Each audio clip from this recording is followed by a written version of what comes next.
Quinn Perry, how are you? I'm well. Thanks for having me. Thank you for coming on. We are capping off this Thursday with a great conversation. Yes. Back to education. Now, you are a government affairs person with the Idaho State Board of Education. School boards. Yep. So school boards, not the state board. Excuse me, yes. No, my first week at ISBA, well, really before I started, I had to Google, like, what's the difference between the school board and the state board? Turns out, like, a whole bunch. So, I represent the locally elected school boards from our school districts, so the school trustees, and we are also the only school boards association in the country that represents public charter school board members. Look at you. Yeah. Look at you. Yeah. And so essentially you try to aggregate information from your members, from the school board members across the state. You funnel that information up to Quinn Perry, and Quinn Perry takes it and is like, okay, this is what the people that are duly elected by their communities are saying about this policy, or this is what it's going to make this problem. Because ultimately, when our legislators are making educational decisions or policies or whatever it might be, they need to know that they're like, hey guys, we're the little elected people down here, and what you're doing is either like, yeah, that's really, really good, or we need this, or like, oh my God, you're going to burn us all to the ground. And like that voice needs to be heard, because your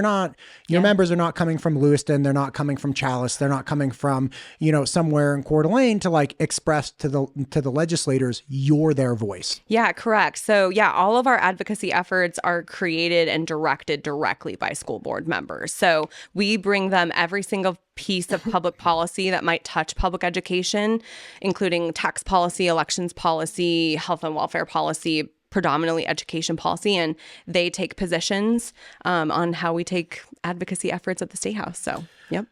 Listen, everyone is talking vouchers. I understand.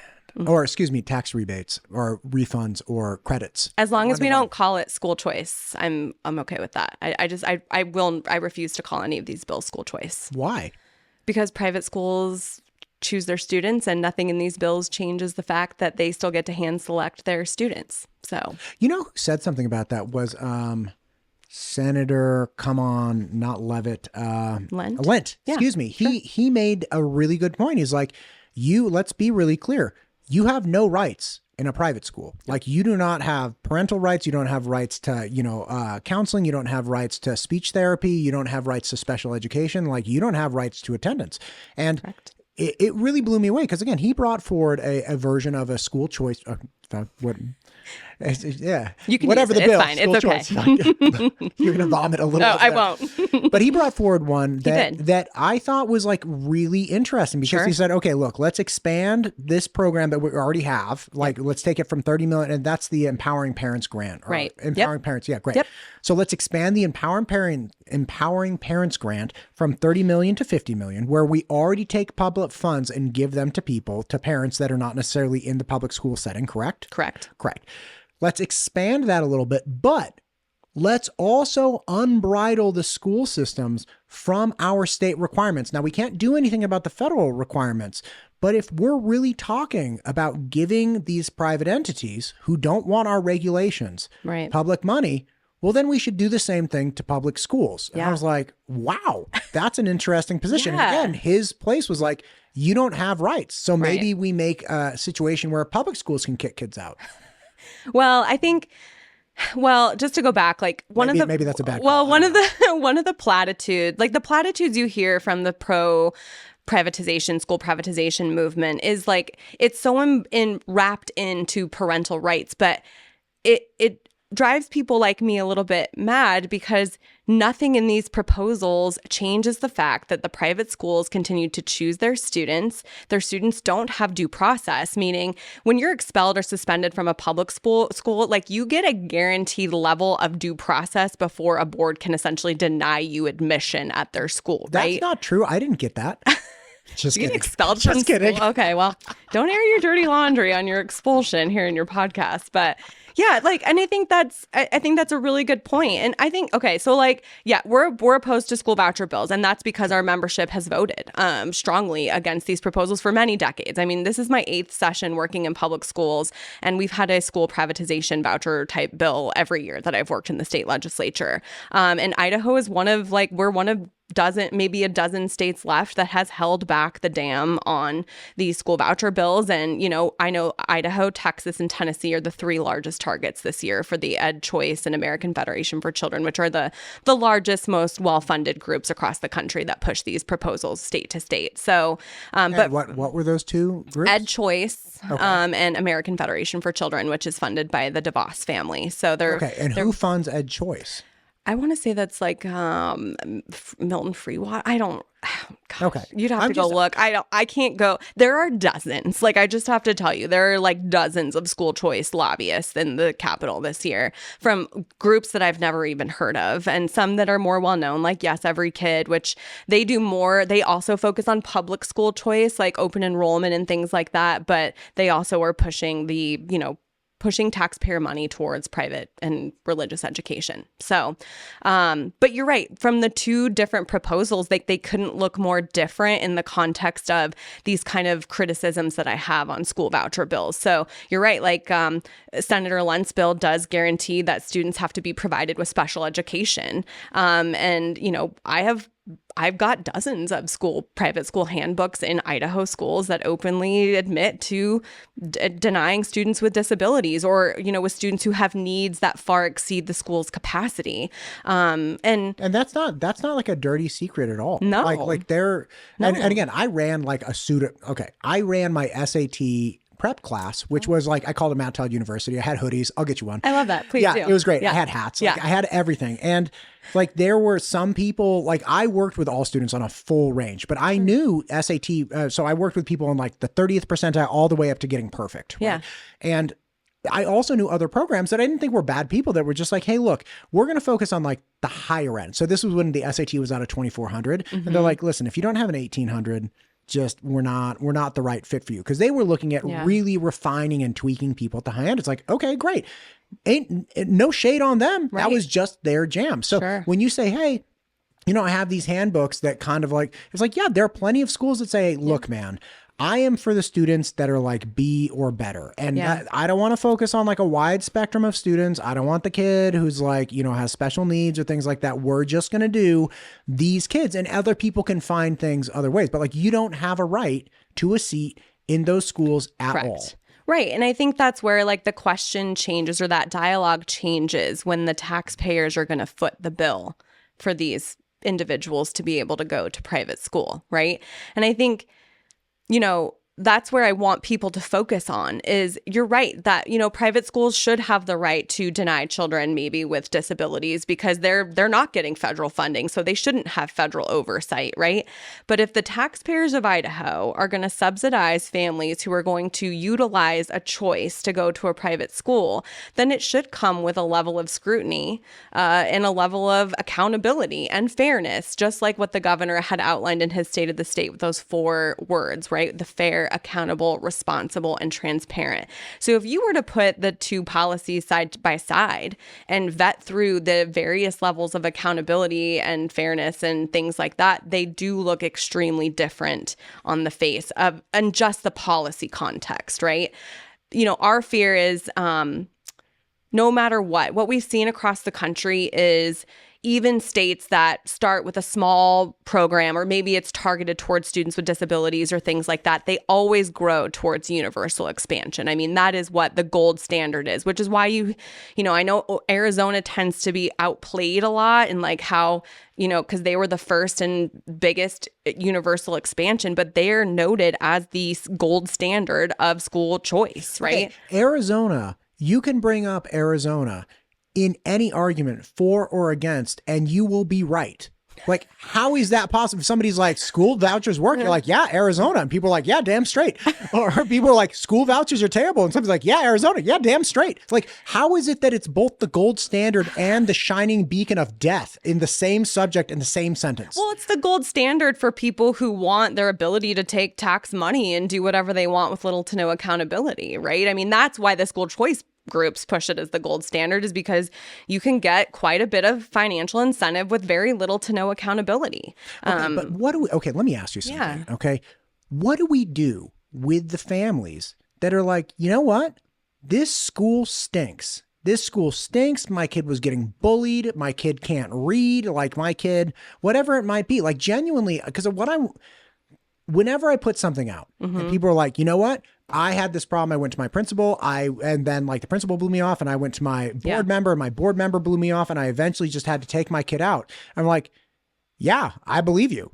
Like, I believe you, right? Like I had problems in public school back in California. Like I believe you. And for somebody to say that and say, I had to take my kid out. It wasn't that I didn't want to be in the public school. It's that the public school has a captive audience. They're funded. I leave. They don't care, which I'm not. You'll have to help me understand the attendance funding mechanism. Cause like if you have a school that was 200 students and then they lose half of the students and it goes down to 100 within like 24 months, they have a massive funding shot.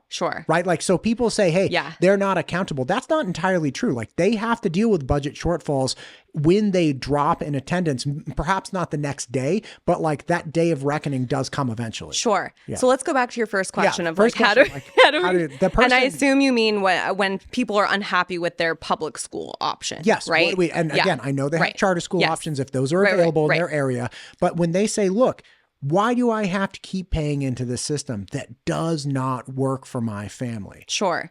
Well, I think first, I just want to say, and I know others have said this, like, I'm not going to defend public schools as a perfect institution. They're not, no government institution is perfect, and especially not one that exists with the very many vulnerabilities that our public school systems have. Like, we're struggling to actively attract and maintain our teachers, our qualified teachers in our public schools. We are operating on diminished funding and with students who have more extended resources than we ever had when you and I were in high school, right?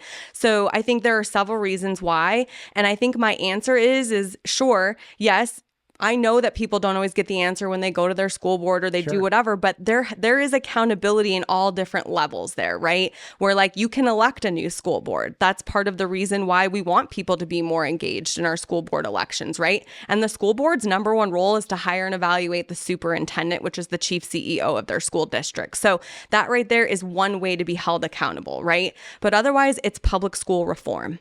It is public school reform. And I think people like me who operate in a policy space, I would love to debate till we're blue in the face, like literacy reforms, for example. Like, what are we doing? Why is what not everything we're focusing on in a policy context directly related to how children are reading by the end of third grade, Give me the 3 R's: reading, writing, arithmetic, burn every other thing until we got this locked down. Like, and there are other things, right, that are like important there, right? But it is quite literally the foundation that we need for our children to thrive, right? So I am not afraid of accountability. I want to have deeper conversations about public school reform. Like, I think there are lots of areas that we could focus on as school leaders, but I candidly feel like we've been white knuckling it since the COVID pandemic. Like, and I mean that by we don't have support. I mean, Governor Brad Little is a pro-education governor, and he has done incredible things in his time in office there. But routinely, I feel like the value of public education is not at the forefront of the decision makers.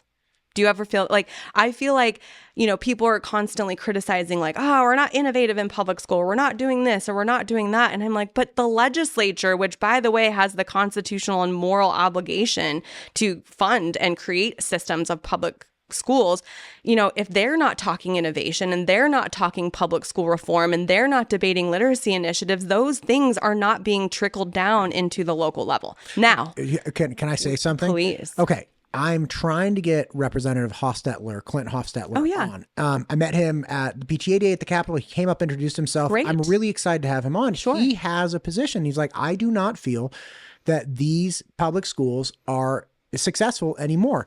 And I'm just like, okay, I believe you. Like, I believe that you feel that way. I believe, like, I am a person, when I lived back in California, my former state, I had already pulled my kids out of the public school. So it's like, listen, you don't have to tell me. Like, I understand.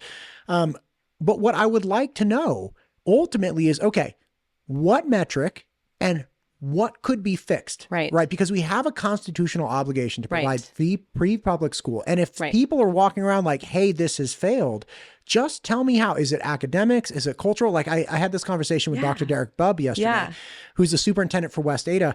And we were talking about this thing. West Ada is very unique in that it is both the best public school system in the state of Idaho, and it appears to be one of the most culturally conservative, right? So Representative Hill's running a bill right now regarding flags, and West Ada took flags out of the classrooms other than U.S. flag and Idaho flag. West Ada, out of nowhere, well, maybe not out of nowhere, but by itself started removing books from its library that it deemed inappropriate. And they got a whole lot of heat for that, but they did it anyway. They're like, no, they're don't. Proactive. They didn't need the legislature to tell them. They ironed out bathrooms. They've ironed out all of these different things. Right. So it's like, from a cultural standpoint, West Ada also, not just academically, but culturally, is hitting the nail on the head. So it's like, okay, is that what you want? Like, what is it that we want as the Idaho people? I want to know what Idaho people want from, maybe I want to start a private school. It's like, dude, just tell me what you want, Quinn, because I'm going to make a school that reflects this, but also values. Also, yeah, like, let's figure out what people want and let's have the public school compete aggressively for those metrics, whatever the metric may be. If you want academics, great. If you want no flags, no nonsense, great. If you want, outside of like just make them read the Bible all day, great. Like, just tell me what it is you want. Well, I think that's why you do have a local school board, though. I mean, again, I want to remind people that, like, you know, there's a lot of like public school bashing in the rhetoric, but like that's a very well-intentioned and designed campaign to have kind of, there are people who would benefit greatly from having the public lose their trust in longstanding institutions like public schools and libraries. So, you know that there are people like this is all part of a grander campaign, right? Like, that's why you see folks that are championing school voucher programs. They routinely ignore that Idaho, and you talk about this all the time on your podcast, that on a national level, Idaho students are actually hitting above middle of the road when it comes to our national standardized tests compared to our peers in other states. And we're still doing it on the lowest dollar amount per pupil, right? So people want to bash and do all of that, but really Idaho students are actually performing quite well compared to their national peers. There's always room for improvement, and I would love, again, for us to focus on what that improvement is instead of abandoning the system and setting up now a third system of publicly funded schools, because we have traditional school districts. We have almost as many charter schools as we do traditional school districts now. But now we're going to fund private schools without any kind of accountability or any kind of oversight that is guaranteed to you by your public schools, including your public charter schools. So I just want to know.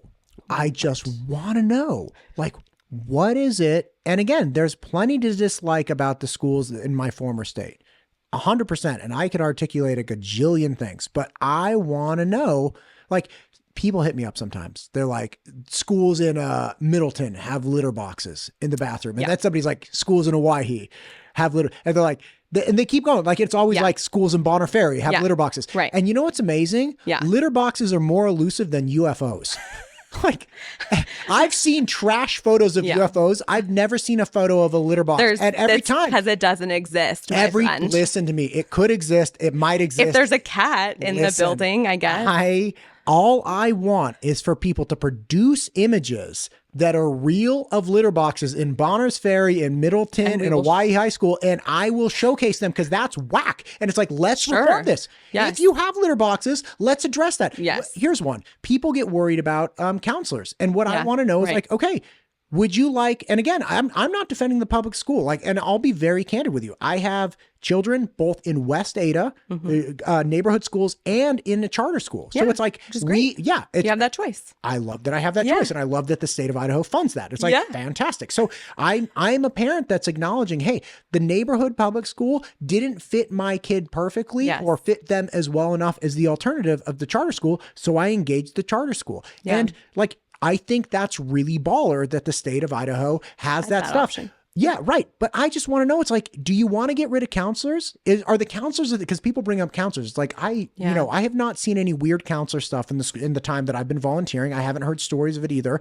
from Idaho schools. I've heard stories in the ether, like in the abstract, but I haven't heard actual experiences here. It's like, okay, Would you be happy if we got rid of all counselors, got rid of all the flags? Like, just, I don't know what is it you want? Well, and then that's on the backdrop of like, we know that like the number one concern is the mental health of our students, right? And students can't learn if they're not well in their emotionally. I sat with a group of students from Homedale at the FFA luncheon on Monday. There was an FFA luncheon with a bunch of and FFA students are just like top notch. They really are. They are just brilliant, wonderful students. And I asked them, well, what do you think we should be debating in the Idaho State Legislature for education policy? And you know what their number one answer was? What? Mental health. They see their peers are struggling to maintain the anxiety and the stresses of what it's like to be a teenager. And I think a lot of it we talked about, like, is it related to cell phones and technology? They agreed that there's some of that, but they just feel different pressures. And, I'm not going to speak for those students. That's their lived experience. But we know that mental health and behavior issues are one of the most number one concerns that teachers are sharing in the classroom. And I know that I, like you, hear stories or concerns about counselors or things like that. But they're essential. They're absolutely essential. Everybody is essential in school personnel when it comes to the well-being of our children and the future of what they provide here. And it's essential to their learning, which is what the number one question we should always be asking is this policy what's best for kids? And I often think that that's not the question at the forefront of a lot of folks when they're debating public policy. So, I would love if our narratives and our conversations were really redirected as, is this what's best for kids at all levels? I think that the conversations would look a little bit differently. And you're right, people wouldn't always agree on what's best or what's not best for kids, but at least we would be agreeing that that was the overall goal. Right. Right. Let's get a metric. If your goal is best for kids, what are the 8-point rubric with subcategories around figuring that out? Because again, the reason I'm really passionate about having these conversations with everyone is because I'm pro-education. I'm not pro-public. I'm not pro-private. I'm not pro-homeschool. I'm not pro-charter. I'm pro-education. I spoke with Bobby Joe Muehlman. Yes. You're welcome, Bobby Joe. I just said, anyway, she was great. This morning, she's the president of the Boise Metro Chamber of Commerce, and her members, the employers in this area, are like, we need an educated pipeline of 100%. People that we can grab. And it's like, yes, how do we do that? Like, what would produce the most effective baller population of 18-year-olds being let loose onto the employment environment? If that's public school, if it's private school, if it's charter school, if it's homeschool, it doesn't matter to me. Let's just be pro-public. Not pro-public. Let's be pro-education and figure out whatever the priorities are, whatever makes the most employable, awesome, contributing person, let's do that. I love that. And I think it's a really good way to think about how, public education is such an American ideal because we were the first country in the world that said, you know what, we are going to ensure that every kid that lives within our borders, regardless of where you live, what your status is, like of your parents, if they're wealthy or not, wherever you live in rural America, urban America, that you are given the opportunity to thrive in your community as a contributing member of society. Like, that is what public education existed for, right? Was so that no matter what, every kid was provided an opportunity, because there are barriers to homeschooling and private schooling, right? Largely financial or time commitment. So the public schools are still going to exist as the most leading entity that people will choose to send their child to. And largely it is due to convenience and things like that. But it's also because we as a collective good have say in what our public schools do, which is why we elect people to govern them at a local level, and why we, have our friends and neighbors as teachers and folks that are steering the committee and the vision of the board, and why we elect our legislature that has the authority to fund and ensure that we are setting standards and have oversight at a state level. And you have a state constitutional officer who sits on the state board of education, right? So it really is an ecosystem, and we're listening to employers, and we're listening to community values, and we're listening to people regardless of what background or religion or viewpoint that you bring. And we're trying to put everybody together in a building to ensure that all kids are provided the same access to thrive, right? So can I ask you a question? Yeah. Do you play guitar? I do. You do? I do. Man, shot in the dark on that one. Did you ever take guitar lessons from like, you know, the sheet on the wall with like the little number on the bottom and you pull one of the tabs off and like get a guitar lesson from like Mo, the guitarist? No, I literally learned on YouTube. Okay, that's fantastic. But my point is like my vision for this type of contractor work is like I think it would be so cool if you're like, all right, we want to give like, we have a precedence for using contractors every day in state and local government. So like, let's put up a piece of paper, 8.5 by 11 on a board and just say, all right, this is what you got to do. And let's list the 80 federal requirements, right? The 50 state requirements, or we ditch them, whatever, you know, if, Senator Link gets a hold of it. Yeah. Let's put up all the requirements and just like say everything you have to do. And then on the bottom, you're like, here's a $5,000 ticket. Like you got to agree to these things. Yeah. Take the ticket. Because the idea of like, we need to insert competition. I'm good with that. Like, let's let the contractors go to town. Let's just make sure they're running the same race. And if they are, God bless it, man. Like if you're teaching, if you can't kick kids out, or if you can't, like you have to offer special ed, or you have to, you know, what you got to make sure the lunch and the safety and the like, and by the way, you got to report, you got to have a whole army of administrators that full-time job just to report back to these agencies that you are in fact, you know, fulfilling these obligations. Right. Let's let them go. Let's unleash the free market in an actual free market mechanism of you have to fulfill these obligations. We could do that with landscaping. We can do it with education. We could do it with NASA. Thanks, Elon Musk. Like we can do it. You just have to cover these bases. Sure. And I think I don't have my purse next to me and I don't want to screw up your camera shot, but like I have this giant spreadsheet of all the state and federal requirements for public schools. And like it is overwhelming for even me to look at. Right. So I think to your point is I agree that competition is good for the free market, but we can't look at one of the most regulated institutions in America, which, by the way, half these regulations exist for the sole purpose of protecting the health and safety of our students, right? Like fingerprinting and background checks and, you know, these different things. We can't call that competition if private schools, which are completely unregulated by the state, and call that fair competition. Because, for example, like public schools only get money on average daily attendance, meaning they only get paid based on the amount of seats on an average given 28-week period, right? But private schools don't even have to have attendance requirements, right? Now, likely a good private school does have that, but nothing in these bills precludes schools to follow any of the standards that you would think of when you think of a private school. Like Bishop Kelly and Riverstone, like which are two private schools in Boise, are very good private schools. They're accredited. They have probably high student achievement, things like that. But, you know, they still get to determine what their rules and regulations look like, right? And so if we don't establish a standard in the bills about what we expect with our taxpayer dollars, then you're not creating competition. You're just you're subsidizing families who are going to go to private school who don't have the same protections, rights, and due process that you'd get and are guaranteed at your public school. So I struggle to call that fair competition because it's not the same. Yeah, I love competition. Let's just make it real competition. Yeah. So you know, and you'll never... I'm not going to suggest like private schools have to follow every single letter of the law, but like look at the amount of regulation on public school. And candidly, Senator Lent's bill does talk about red tape reduction and ensuring that is. And I think that is a fair and critical part of these policy conversations. But you'll never duplicate the amount of rights and a transparency and accountability and oversight that is guaranteed in your public school that you will in a private school. Like you cannot duplicate it. Unless we socialize the private schools. Correct. Right. Which is a concern that a lot of people have, especially homeschoolers. Is like right now we have a private and public option.